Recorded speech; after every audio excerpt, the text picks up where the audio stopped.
So who can you trust? That's a big question we all have to ask every now and then. A new poll shows Americans are losing trust in some important people, including our country's leaders.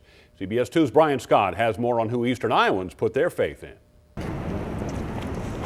Part of going to college and heading out into the real world is figuring out who you can trust. So on a scale of 1 to 10, doctors. An 8. 8 or 9. Pharmacists. 10, I'm gonna be a pharmacist. A recent Gallup poll shows a lot of people agree. They asked more than 1,000 to grade how honest and trustworthy people in 22 different professions are.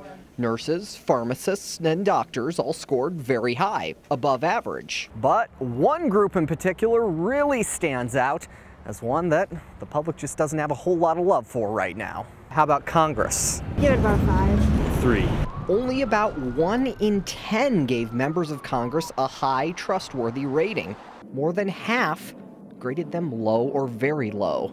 And folks we talked to weren't surprised where their politicians stand in the public eye. They say a lot of things, but then they act a different way. It's easy for them to kind of hide behind numbers. But members of Congress aren't alone, also scoring average or lower on the scale.